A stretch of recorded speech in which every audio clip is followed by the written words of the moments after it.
Welcome, everyone, to the next edition of the Stay on Course podcast. Today, I have David Avrin, and he's one of the most in demand customer experience keynote speakers, known for his high energy, content rich presentations that inspire business leaders globally. One of the world's most in demand customer experience keynote speakers, and he's known for his high energy, content rich presentations, authored 5 books, including, 7 books. oh, 7 books. Yeah. Oh, and you didn't say I was funny. And he's very funny. Yes. And talk to me about the name of your new book. The new book is called, as is true with my brand, for those of you who might be watching the video version of this emblazoned on the wall behind me, ridiculously easy to do business with, a practical guide to giving customers what they want, how and when they want it. I speak on customer experience, helping clients, audiences understand a whole new generation of customer client expectations for speed and flexibility and simplicity of process and, of course, convenience. And so I travel the country, I travel the world, 28 countries so far, and helping businesses feed their families by future-proofing their engagement model. I'm loving this. And we're going to have a great conversation. But, David, before I get started, I ask all of my Yes. guests, what is your favorite food? My favorite food, I'm so low end and pedestrian, shrimp of any kind. As a matter of fact, until its recent demise, endless shrimp at Red Lobster was my favorite holiday. It was something I look forward to every year, gorging myself on, because one of the things that you got to understand, Julie, is it was endless. Mm, Like it did not end.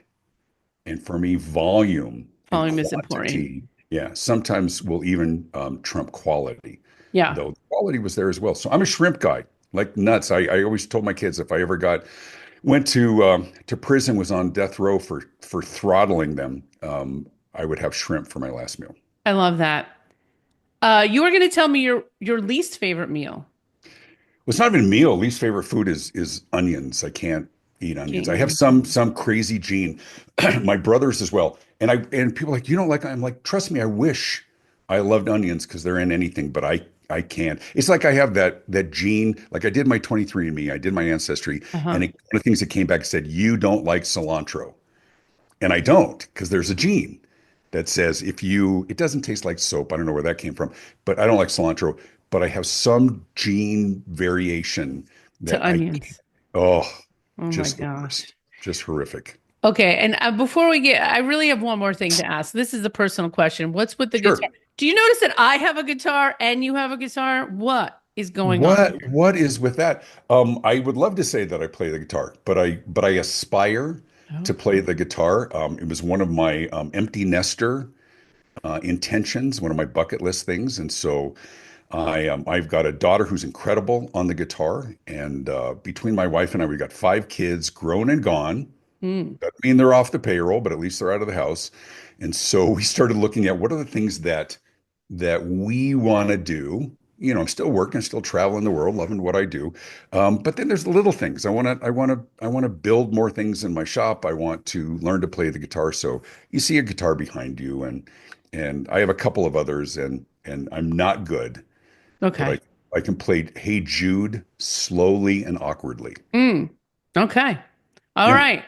Well, A let's get fascinating started. interview so far. Yes, It's so people are fascinating that we haven't talked about anything not a important yet. dry seat in the house. Not even anything. But we're about to do it. We're about to do this and learn about ridiculously easy to do business with. I asked you to come up with 3 ingredients for success. Let's kind of talk through the ingredients that you think are most relevant, like the top 3.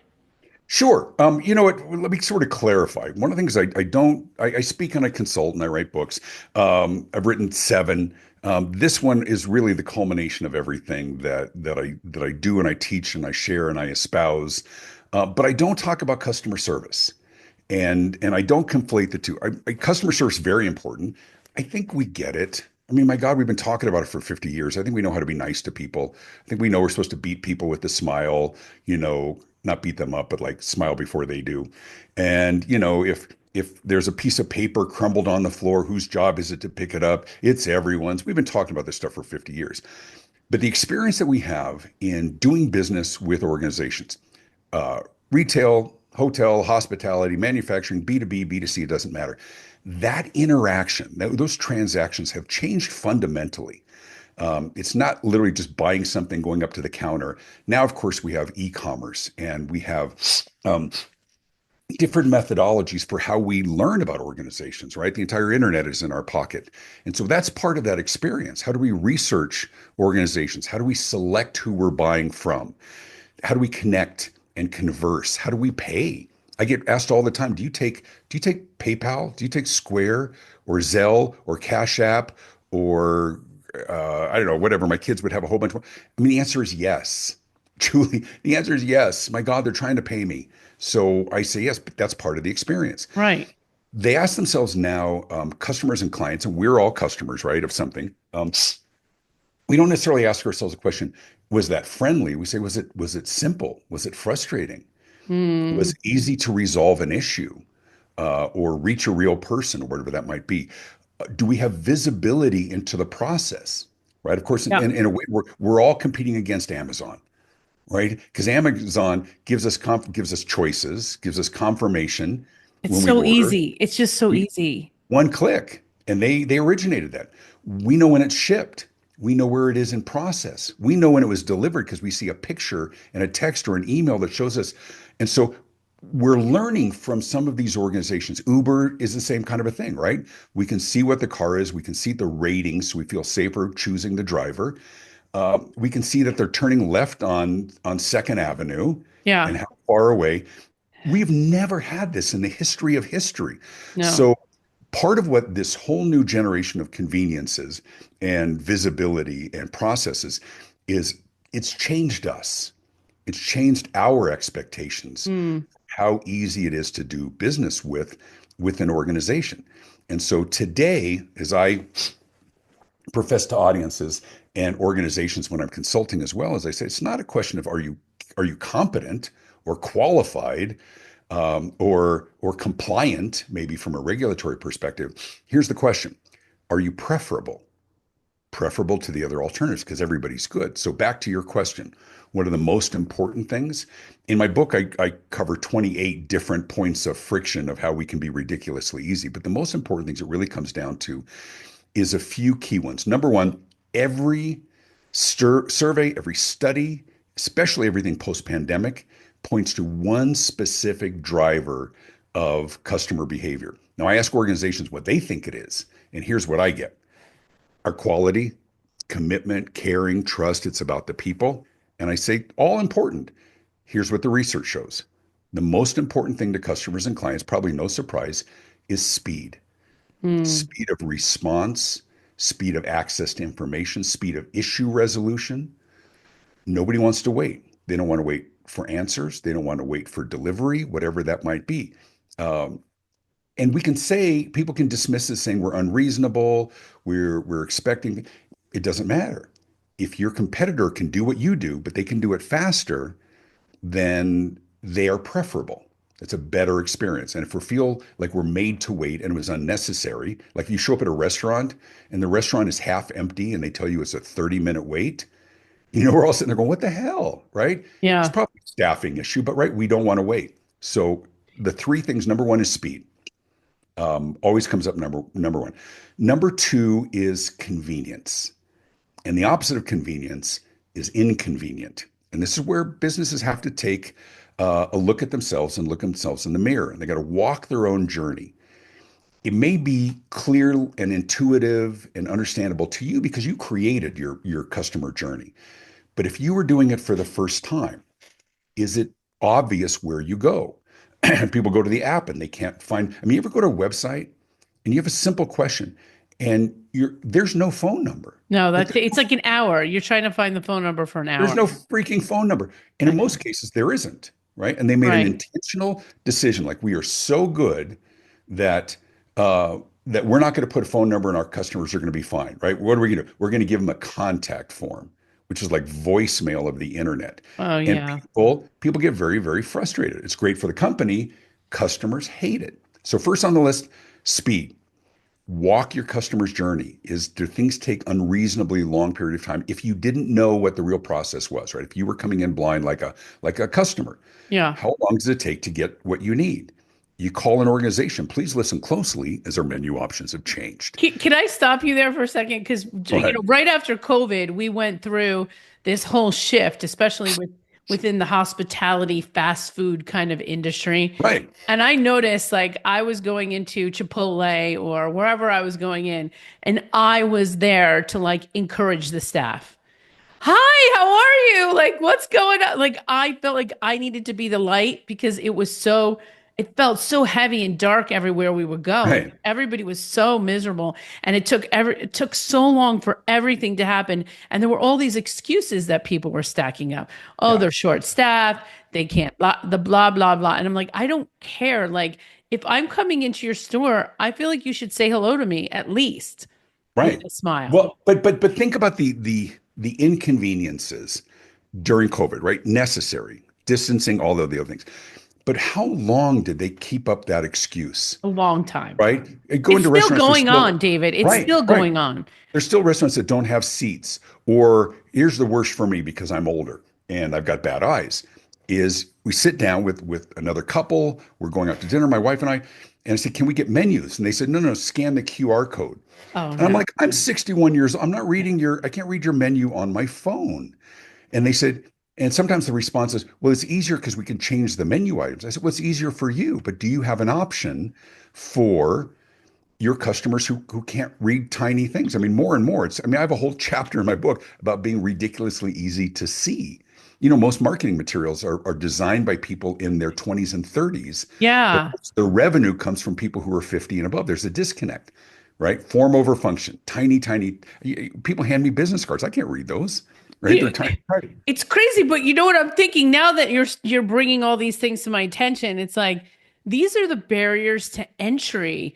These little things all add up to somebody not wanting to do business with you. And that's like icky Yeah. because it's like these are easy things. Right. And it's unintentional. I was on a podcast and somebody was saying, why is it that companies just don't get it? And I said, of course they get it.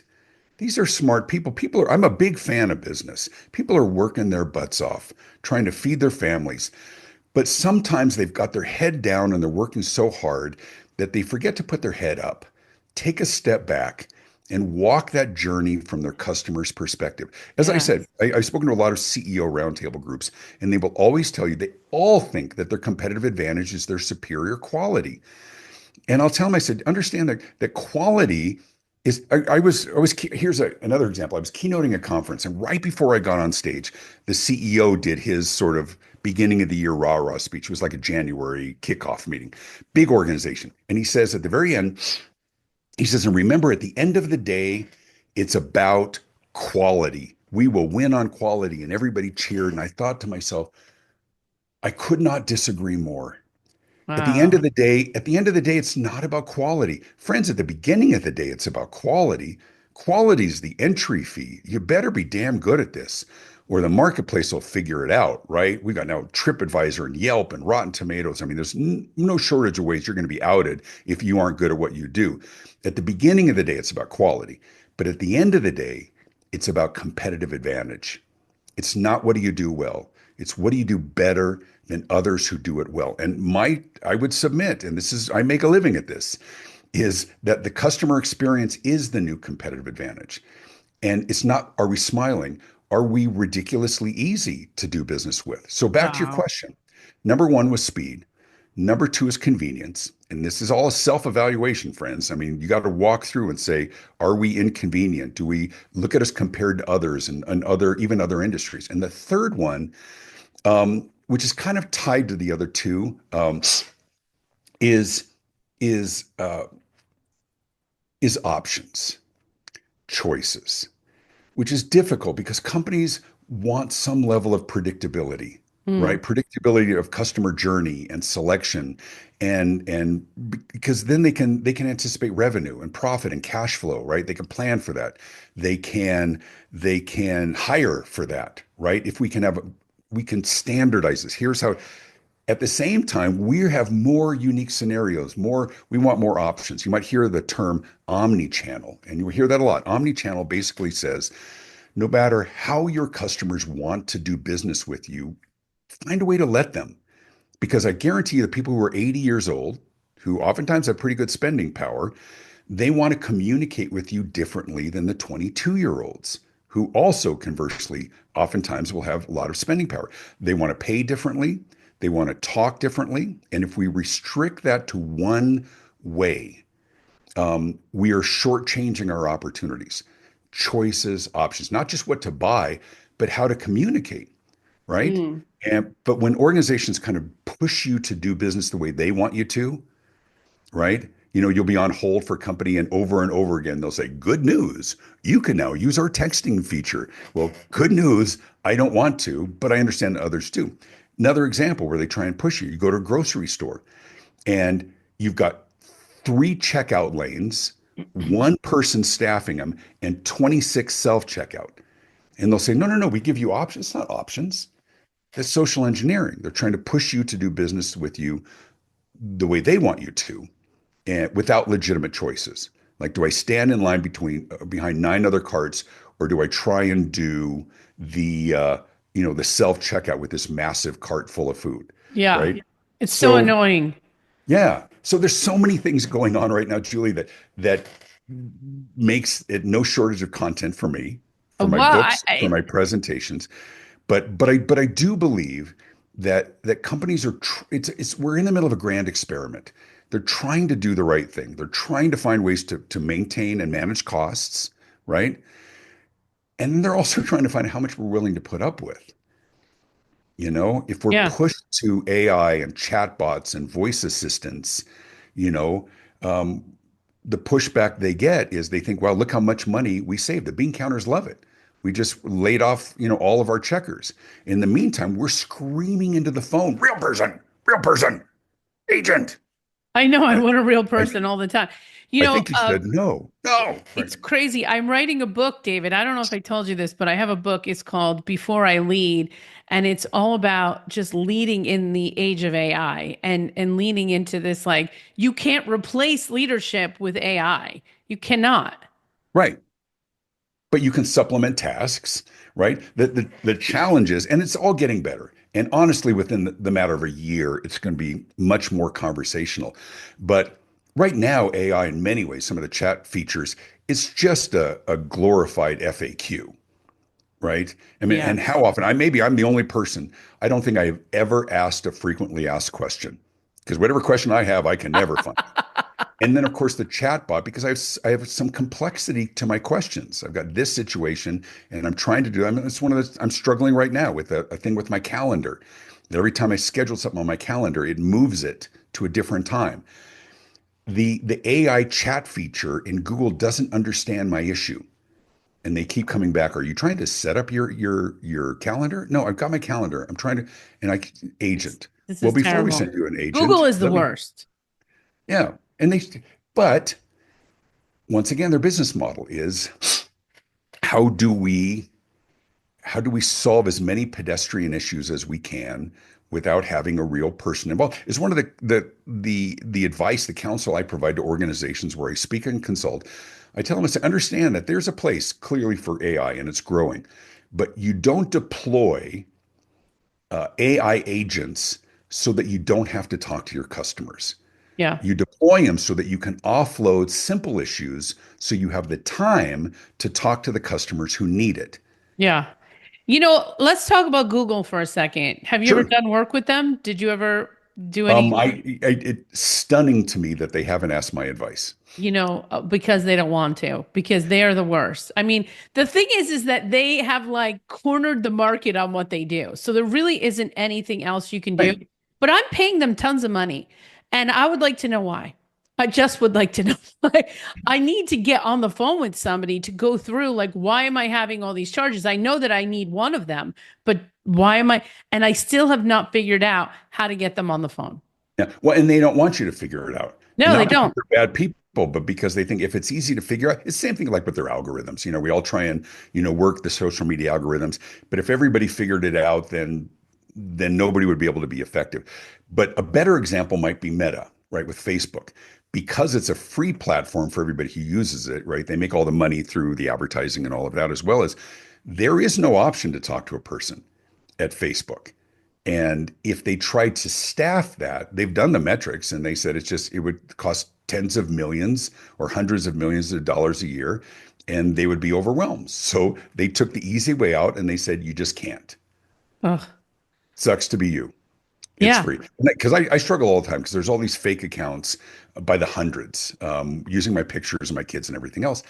And there is no way to talk to somebody. I report the fictitious, the scam accounts 7 to 10 a week. Every one of them comes back. I get an automated message. We did not take it down. It does not violate our policy.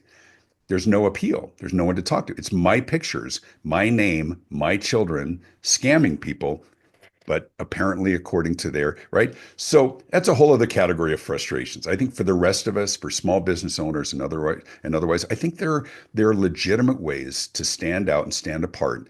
And it's not because of your special people who really, really care, um, even though we should, right? All of those things, but promoting that you have better people or that your quality is superior.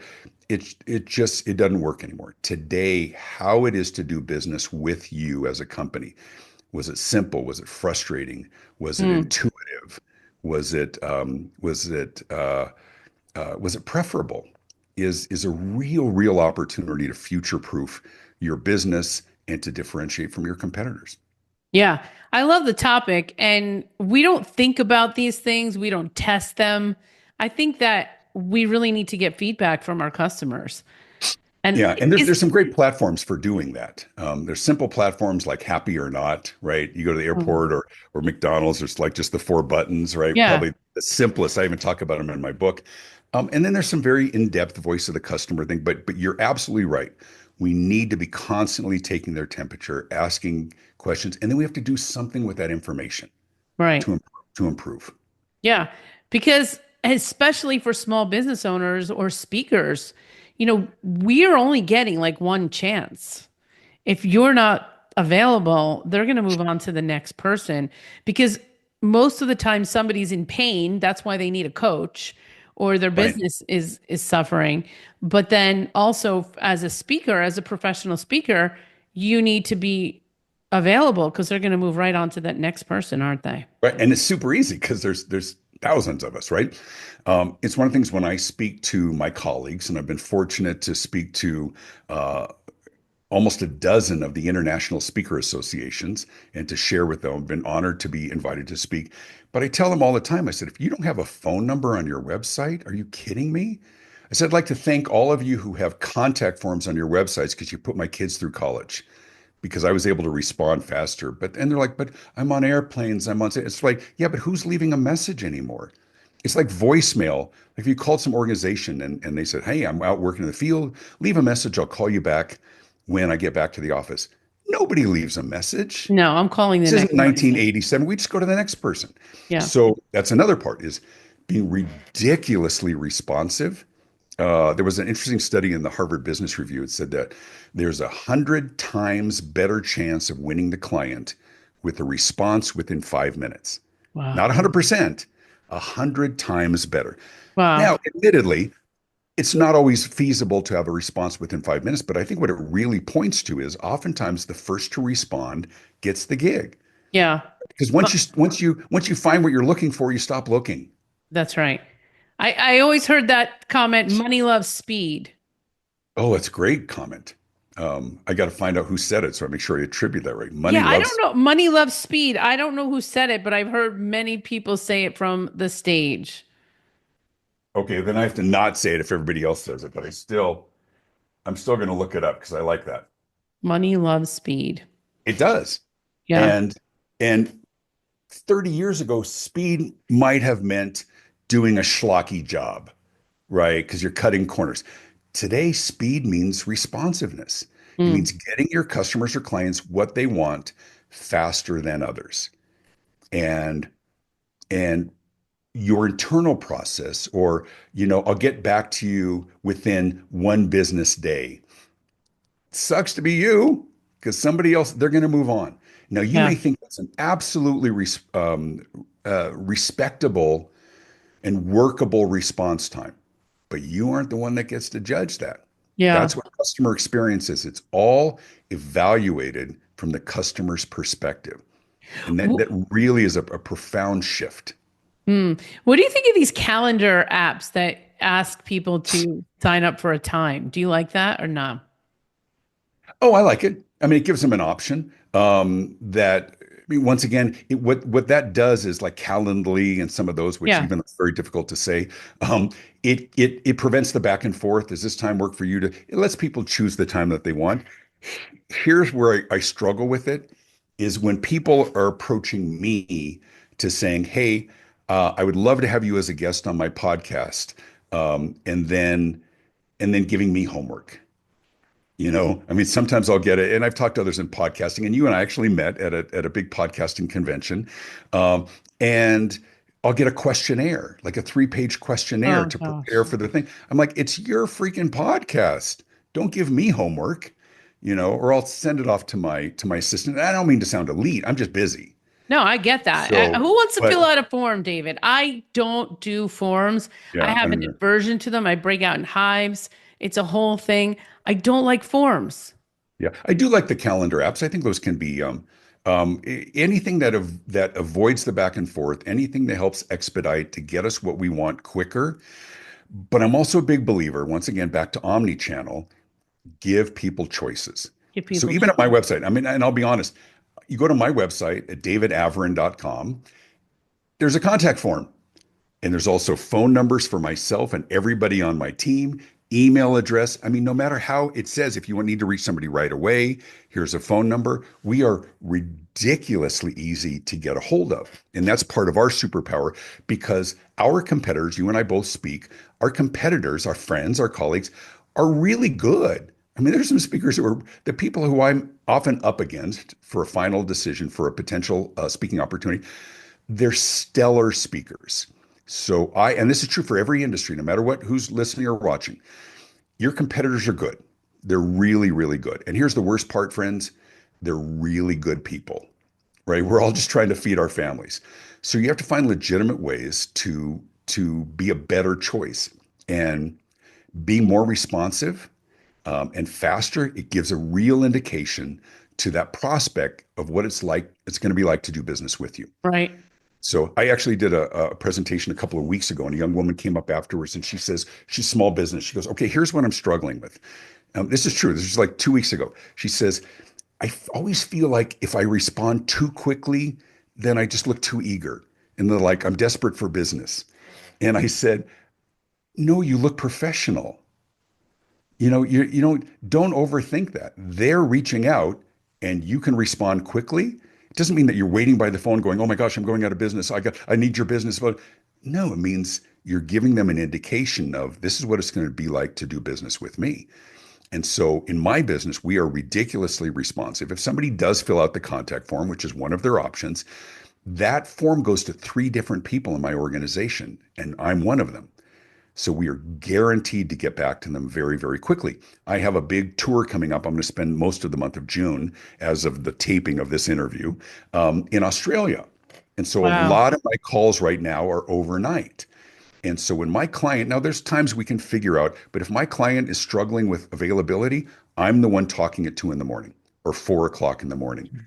And people ask me like, well, don't you have life balance? I'm like, of course I have life. It's not happening every day. Right. This feeds my family. And we're talking business here, Julie, right? Yes. Competitive advantage. What are you willing to do that others aren't? I'm not setting a standard that they always want to talk to me at 3 o'clock in the morning, but for what I'm compensated at the level of what I do, I am bending over backwards. Yeah. I'm the opposite of a prima donna.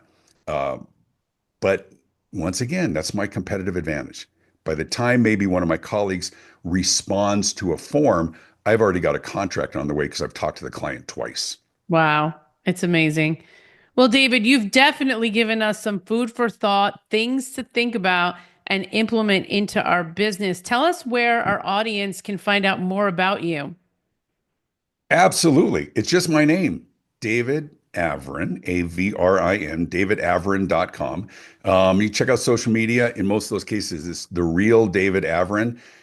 When you search, you're going to see a lot of them. Look for the one that actually has a lot of connections or followers. That's the real me. The other ones aren't. But on Instagram, it's the real David Avrin. On LinkedIn, it's just David Avrin, but just look me up. There's tons of video and everything else. But go to the website. I'm happy to engage, answer questions, and you can watch a preview video, get a sense of what it is that I do on stage as well. davidavrin.com. And my new book, here's the plug, Ridiculously Easy to Do Business With, a practical guide to giving customers what they want, how and when they want it, is available in hardback, audiobook, and Kindle ebook at Amazon.com. Wow. Love it. Sounded Love very it. Love radio, it. didn't it? Yes, it did. Yes, it Thank did. you. Thank you, David, for being a guest on the Stay on Course podcast with my radio voice.